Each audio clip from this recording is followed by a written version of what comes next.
La Voz de América presenta.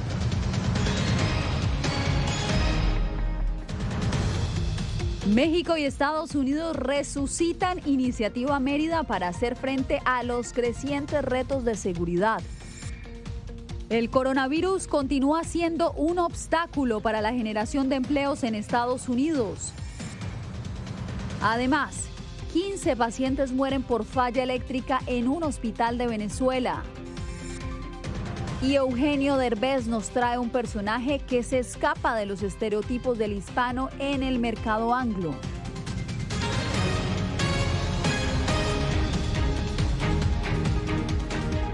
Desde Washington les doy la bienvenida a El Mundo al Día. Un nuevo aire toma la Iniciativa Mérida con la alianza que en materia de seguridad lanzaron este viernes los gobiernos de México y Estados Unidos. El secretario de Estado Antony Blinken visitó a las autoridades mexicanas para actualizar y también profundizar este acuerdo con componentes de inversión social y salud pública. José Víctor Rodríguez nos entrega los pormenores. La reunión de alto nivel entre los gobiernos de México y los Estados Unidos culminó con el anuncio sobre el despliegue de un mecanismo de fortalecimiento de acuerdos ya existentes entre ambas naciones para asumir el reto de la seguridad, sobre todo en la frontera. Es un acuerdo que va a ser memorable por sus resultados y porque traduce para las personas, para nuestras sociedades, las coincidencias esenciales de los dos gobiernos. La alianza en materia de seguridad, según los altos funcionarios, no busca eliminar la Iniciativa Mérida, sino actualizarla y profundizarla. Los próximos meses y años podrían ser transformadores para alcanzar el potencial total de la relación entre nuestros países. A semanas de que México presida el Consejo de Seguridad de la ONU, el presidente López Obrador ha puesto en la agenda pública la importancia de acuerdos como los de esta reunión con la comitiva que encabezó el secretario de Estado Antony Blinken. Trump abandonó muchas zonas estratégicas en el mundo que Biden va a tener que retomar. En este sentido, López Obrador expresó que lo importante es resolver el problema migratorio con una visión que evite salir de sus lugares de origen a las personas centroamericanas. Y se está avanzando mucho porque el presidente Biden tiene interés. Desde Palacio Nacional se ofreció un desayuno para los integrantes de la comitiva del gobierno de los Estados Unidos, en la que también participó el secretario de Seguridad Interna, Alejandro Mayorkas. José Víctor Rodríguez, Voz de América, Ciudad de México. La economía de Estados Unidos sigue sufriendo por la pandemia, sobre todo debido al repunte de casos por la variante Delta. La prueba, una tasa de empleo que en septiembre creció muy poco en comparación a los meses anteriores. Y Jacopo Luzzi, ¿cuál fue la reacción del presidente Biden? Yasmín, el presidente se enfocó principalmente en los aspectos positivos del reporte, como por ejemplo la reducción del desempleo. Frente a la cifra desalentadora de empleos, no se mostró muy alarmado considerando la pandemia. Sin embargo, el mandatario subrayó la importancia de modernizar la infraestructura de Estados Unidos con el plan que él propuso. La última ola de coronavirus provocó en septiembre un segundo mes consecutivo de crecimiento laboral decepcionante, ya que los estadounidenses evitaron restaurantes y viajes y se mostraron reacios a unirse a la fuerza laboral. Los empleadores estadounidenses agregaron 194,000 empleos en septiembre, dijo el viernes el Departamento de Trabajo. Una cifra inferior a los 366,000 en agosto y muy por debajo de los más de 1 millón de empleos agregados en julio, antes de que la variante Delta más contagiosa generara un aumento en los casos de coronavirus en gran parte del país. Sin embargo, el presidente Joe Biden prefirió enfocarse sobre la positiva cifra de desempleo en medio de una grave crisis económica y de salud pública. El informe de hoy tiene la tasa de desempleo que descendió al 4,8%, una mejora significativa desde que asumí el cargo y una señal de que nuestra recuperación está avanzando incluso frente a una pandemia de COVID. Por esa razón, Biden también promulgó su agenda económica pidiendo que se finalice el plan de infraestructuras de $3,5 billones para que puedan generarse más empleos. Estos proyectos de ley tienen que ver con la competitividad frente a la complacencia, oportunidad contra decadencia. Los datos publicados el viernes se recopilaron a mediados de septiembre, cuando la ola de Delta estaba cerca de su pico. Desde entonces, los casos y las hospitalizaciones han disminuido en gran parte del país y los datos sugieren que la actividad económica ha comenzado a recuperarse. La idea es que estos datos reflejan la realidad del mes pasado, no la actual, y para el final del otoño, según los expertos, la situación podría volver a ritmo antes de la variante Delta. Sin embargo, este decrecimiento reciente demuestra la vulnerabilidad continua de la economía a la pandemia y los desafíos que permanecerán incluso cuando terminará esta pandemia.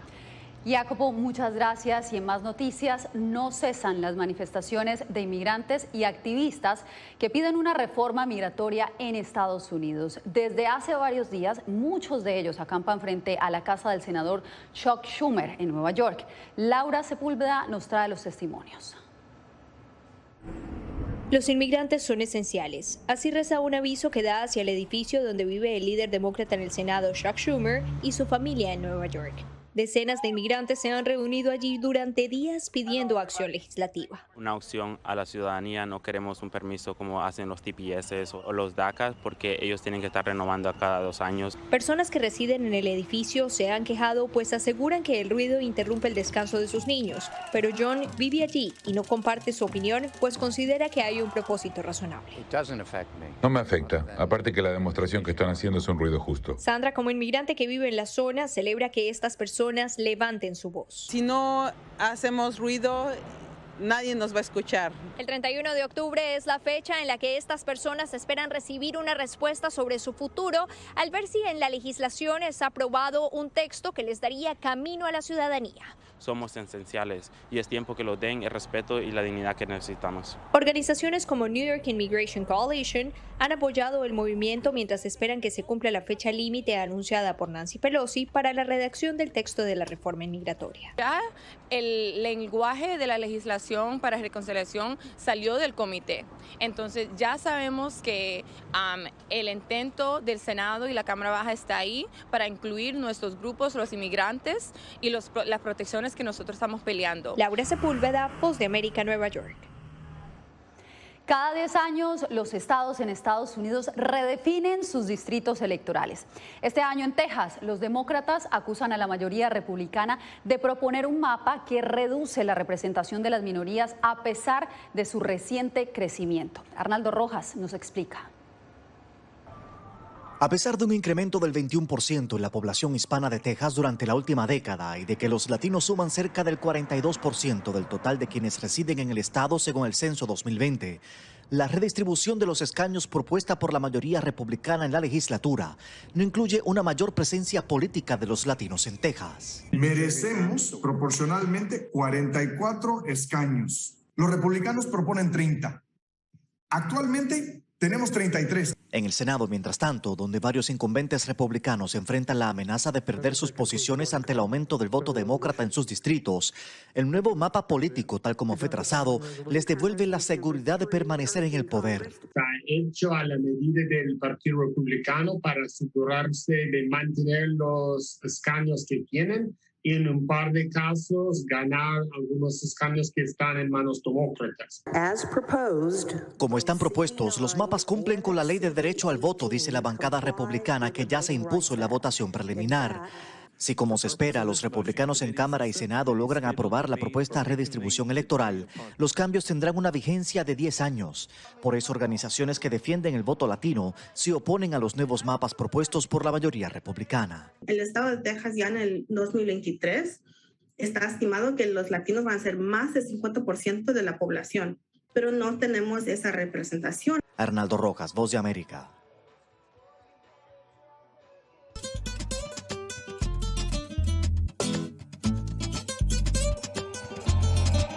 La diversidad cultural y los aportes de los latinos como uno de los grupos de mayor expansión en Estados Unidos están expuestos en una muestra con la que la Casa Blanca celebra el mes de la herencia hispana. Desde la mansión presidencial, Jorge Agobiá nos trae la historia.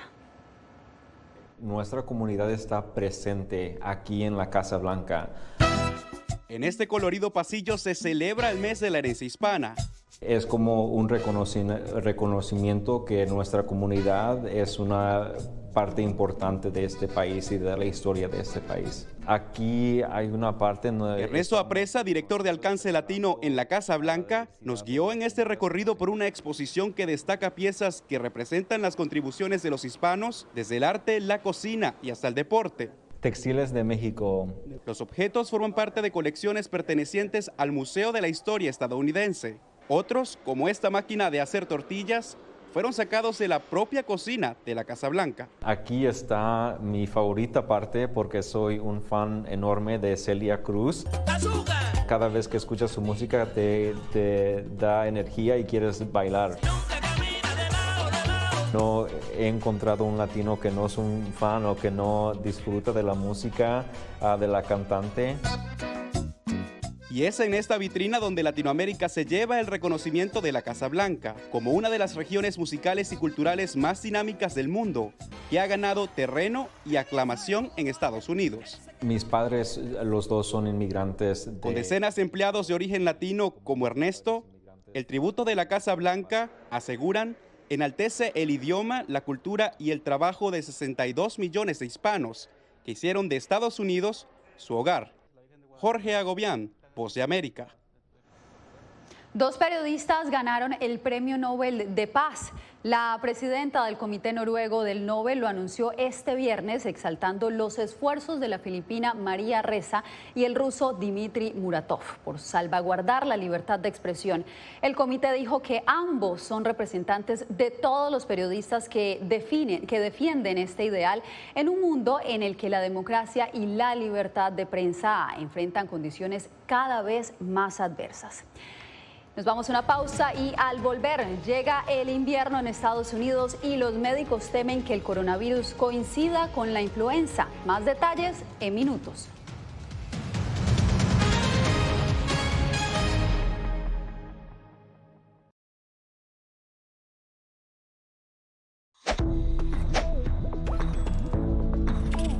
La Organización Mundial de la Salud asegura que las mascarillas son esenciales para eliminar la transmisión del nuevo coronavirus y salvar vidas. Por ello, recomienda su uso cuando se está en lugares concurridos, donde no se pueda mantener el distanciamiento social y en lugares con poca ventilación.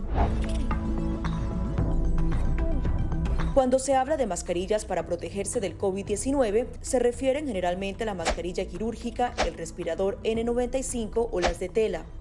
Las mascarillas quirúrgicas planas, rectangulares y desechables protegen al portador de gotas de partículas grandes del virus e impiden que los enfermos la esparzan cuando tosen o estornudan. Los expertos advierten que solo deben ser usadas una vez.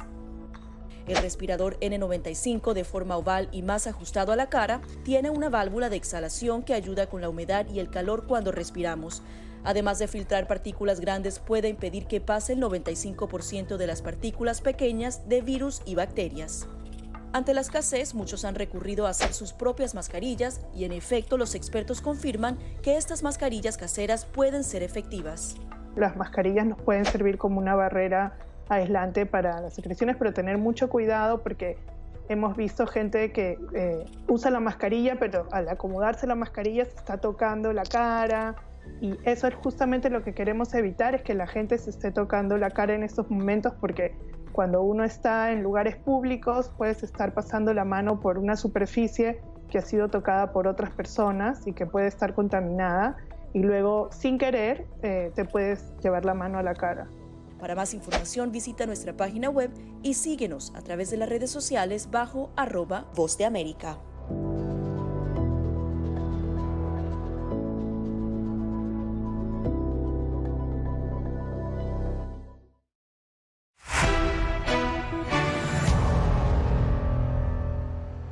Se acerca el invierno en Estados Unidos y los médicos se preparan ante la posibilidad de que una temporada severa de influenza termine exacerbando la pandemia del coronavirus. Por eso están haciendo un llamado específico a la población. José Pernalete con el informe. De acuerdo a los Centros para el Control y la Prevención de Enfermedades, en 2020 un 45% de la población hispana en Estados Unidos se vacunó contra la influenza. Las autoridades de salud pública advierten sobre la urgencia de atender este riesgo, que además del coronavirus puede convertirse en un vector de complicación, porque el pasado año se redujo la tasa de infección y, de acuerdo a los expertos, esto baja la inmunidad. El año pasado hubo muy pocos casos de gripe, en gran parte debido al enmascaramiento y distanciamiento físico y otras medidas de prevención implementadas para la pandemia de COVID-19. Con una actividad modesta del virus de la gripe desde marzo de 2020, a los expertos en gripe de los CDC les preocupa que la inmunidad reducida a nivel de la población a la gripe estacional podría ponernos en riesgo de una temporada de gripe potencialmente grave este año. Es allí donde está la preocupación enfocada. Apenas casi la mitad de la población estadounidense se vacunó contra la gripe en 2020. El temor es que este año se disparen las cifras de hospitalización y fallecimientos por este virus, sin contar la gravedad que sigue generando el coronavirus en la población. E incluso a medida que las hospitalizaciones diarias promedio por COVID están disminuyendo, seguimos viendo muchos hospitales y unidades de cuidados intensivos en todo el país a plena capacidad. Los síntomas de la gripe a menudo pueden ser similares a los del COVID-19. De acuerdo a las estadísticas de los CDC, una temporada de influenza puede cobrar hasta 52,000 vidas. José Pernalete, Voz de América, Miami. En Venezuela, la muerte de más de una decena de pacientes debido a una falla eléctrica en un hospital reavivó el debate sobre la crisis de servicios básicos en ese país. Álvaro Algarra nos amplía. 15 personas contagiadas con COVID-19 e internadas en un hospital en el estado Miranda, en Venezuela, fallecieron esta semana luego de un extenso apagón registrado en la entidad. Esto porque hubo un apagón y además las plantas eléctricas no arrancaron en la institución. Algo muy lamentable porque pasa no solo en ese hospital, en cualquier hospital también de Caracas y del país. El trabajador del sector salud, Denis Guedes, expresó que ya se había advertido sobre un posible accidente y no se tomaron los correctivos. Y entonces tuvieron que los pacientes que estaban en terapia y los que estaban en triaje de adultos tuvieron que darle respiración artificial con los ambú para poder mantenerlo. La licenciada en enfermería Glícer Córcega indicó que es indispensable que el gobierno de Nicolás Maduro le preste mayor atención al sector de la salud, debido a que actualmente en esas condiciones no pueden ofrecer una atención de calidad. Esta cosa me da sentimiento, porque de verdad que no sé, la gente que están administrando en este país, de verdad que no sé quién lo está asesorando. En vista de lo ocurrido, el ministro para la Energía Eléctrica, Néstor Reverol, informó que el sistema eléctrico ha sido víctima de ataques permanentes y anunció que se pondrá en marcha un plan de seguridad, protección y mantenimiento en diversas subestaciones del país. Álvaro Algarra, Voz de América, Caracas. 43 muertos y más de 140 heridos ha dejado un atentado terrorista en una mezquita en la ciudad afgana de Kunduz. El bombazo generó pánico entre los asistentes a las oraciones de cada viernes, la más importante para los chiitas.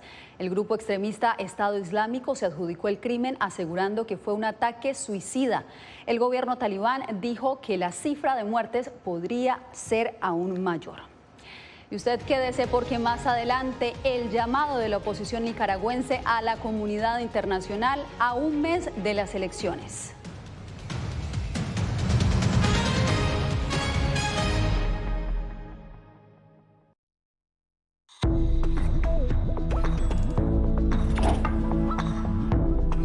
Cuando ellos me traen un tema un poco delicado o fuerte, yo siempre les pregunto primero, ay, ¿y dónde oíste eso? ¿Quién te lo comentó? ¿Y qué te han comentado? Pues corrijo si han escuchado algo que no está correcto, no está bien, y les aclaro, pero lo mínimo necesario para su edad. Enfócate en que tu hijo se sienta seguro y no le ofrezcas más detalles de los que pida. Si ellos preguntan, nosotros siempre les hemos respondido con la verdad, pero a su edad. Finalmente, di cosas específicas que tu hijo pueda hacer para que sienta que tiene el control. Por ejemplo, enséñale que lavarse las manos con frecuencia lo puede ayudar a mantenerse sano.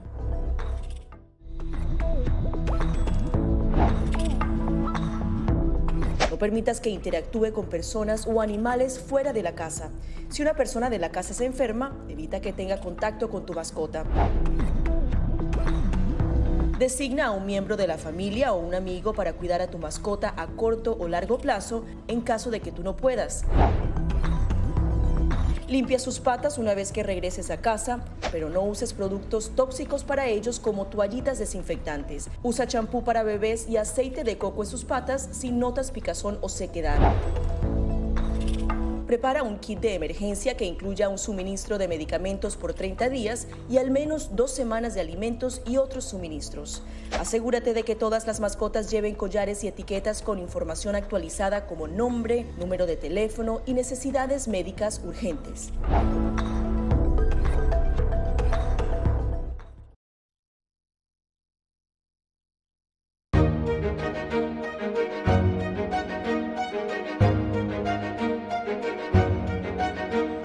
La opositora Coalición Nacional de Nicaragua llegó a un acuerdo para desconocer los resultados de las elecciones presidenciales de noviembre.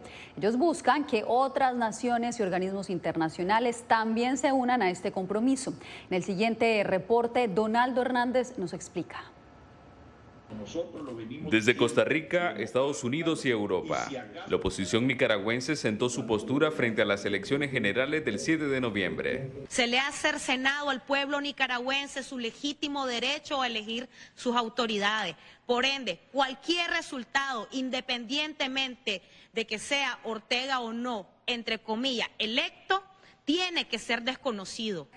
Los dirigentes de la coalición nacional solicitarán a los países democráticos desconocer los resultados de los comicios y pedirán a la Organización de Estados Americanos la suspensión de Nicaragua. La segunda semana del mes de noviembre, que está a reunir en Guatemala, tome la decisión de aplicarle la Carta Interamericana al régimen dictatorial de Daniel Ortega. Sin embargo, partidos políticos que participarán en el proceso y que la coalición nacional considera colaboracionistas aseguran que sí hay condiciones para celebrar las votaciones. Es necesario salir toda la familia nicaragüense a votar masivamente para que logremos cambiar verdaderamente las condiciones en las que hoy vivimos todos los nicaragüenses. Mientras, el oficialismo anuncia su victoria en las urnas. La votación es el 7 de noviembre. Ese día lo vamos a aprobar y repito, el pueblo de Nicaragua va a ir a votar ahí con conciencia. Las elecciones se realizarán con 7 precandidatos tras las rejas, acusados de cometer conspiración para cometer menoscabo a la integridad nacional. Donaldo Hernández, Voz de América, Managua. Y sin acuerdo sigue el diálogo entre las comunidades indígenas y el gobierno de Ecuador. Los pueblos aborígenes piden congelar los precios de los combustibles. Néstor Aguilera nos reporta desde Quito.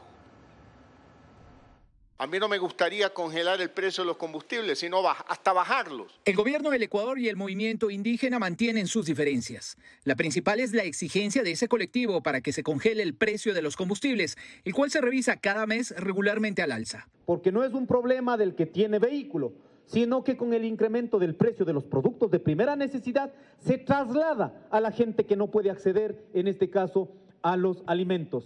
El gobierno, si bien habló de 11 coincidencias y de otorgar facilidades para créditos con tasas del 1% de interés desde el próximo año, reconoció que no hubo consensos en al menos 4 grandes temas. Que el gobierno está abierto a continuar con las mesas técnicas y a mantener abiertos todos los canales de diálogo con la CONAIE, inclusive para analizar el tema de los combustibles. El politólogo Arturo Moscoso expresó la importancia de que ambos sectores dialoguen, aunque también evidenció su preocupación frente a la posibilidad de una paralización nacional. La versión de la CONAIE apunta a eso, a una movilización social que podría pretender una desestabilización del gobierno, ¿no? En un momento clave del gobierno, luego del éxito que ha tenido el tema de la vacunación. Un paro nacional convocado en octubre de 2019 a raíz del anuncio de la eliminación de los subsidios a los combustibles dejó 11 fallecidos y más de 1.300 heridos, según un informe de la Defensoría del Pueblo.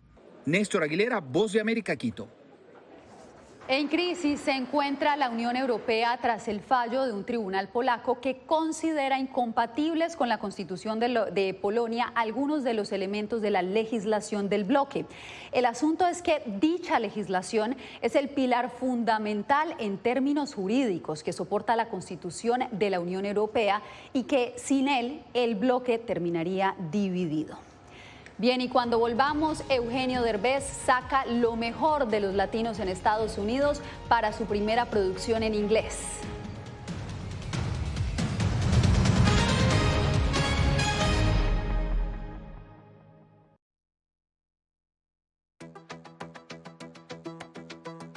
En momentos de crisis políticas y sociales, algunos gobiernos autoritarios recurren al bloqueo del acceso a Internet como herramienta para detener la información que entra o sale de su país. No obstante, existen algunas alternativas que te ayudarán a continuar conectado a la red a pesar de la censura oficial. Una de las más efectivas es el VPN o red virtual privada por sus siglas en inglés.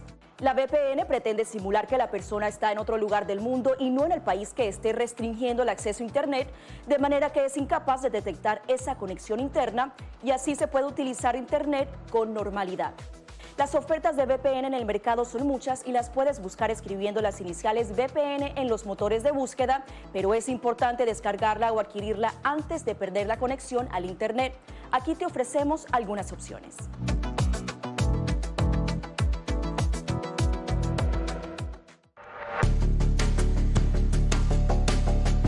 Durante el brote del COVID-19, los estafadores pueden tratar de aprovecharse de personas vulnerables a través de diversos métodos que van cambiando con frecuencia. Es posible que lo contacten por teléfono, correo electrónico, mensajes de texto, correo postal o redes sociales. Ten cuidado con ofertas de kits de supuestas pruebas caseras, curas milagrosas o pruebas inmediatamente accesibles. Response Act has made coronavirus testing more accessible immediately. Tras un desastre, organizaciones caritativas falsas aparecen afirmando que tienen vínculos con otras reales. Siempre verifica que la organización sea legítima. Alguien que asegura que trabaja en el gobierno puede pedirte tu información personal o intentar cobrarte cuotas falsas para así ingresar tu cheque de estímulo.